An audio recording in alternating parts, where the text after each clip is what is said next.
Praise the Lord. கர்த்தருக்கு பிரியமான அன்பு சகோதர சகோதரிகளே, மார்க்குவின் சுவிசேஷம் 15ஆம் அதிகாரம் 34வது வசனத்திலே ஆண்டவராகிய கர்த்தர் சிலுவை மீது இருந்து தன் ஜீவனை போற அளவுக்கு தன்னுடைய சரீரத்தில் அவ்வளவு வேதனைகளையும் கொடுமைகளையும் பாடுகளையும் அவர் சகித்து கொண்டிருந்ததை பார்த்தோம்.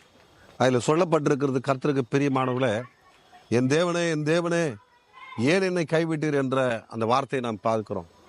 ஒருவேளை நாம் கைவிடப்பட்டிருந்தா, ஒருவேளை நாம் இப்போ இன்னலுக்குள்ள பிரச்சனைக்குள்ள வந்திருந்தா, நமக்கு ஒரு சின்ன துன்பம் வரும்போது ஆண்டவர் என்ன கைவிட்டாரு, அவருக்கு கண் இல்லை, அவருக்கு கால் இல்லை, அவருக்கு மூக்கு இல்லைன்னு சொல்லி நம்ம கோபப்படுகிறதை நம்ம பார்க்கிறோம்.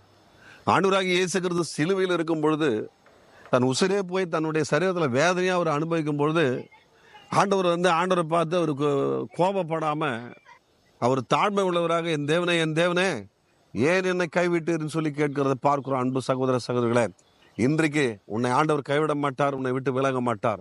கர்த்தர் உன்னோடு கூட இருந்து உனக்கு பெரிய காரியங்களை செய்வாராக. ஆமீன். Praise the Lord. கர்த்தர் உங்களை ஆசீர்வதிப்பாராக. ஆமீன்.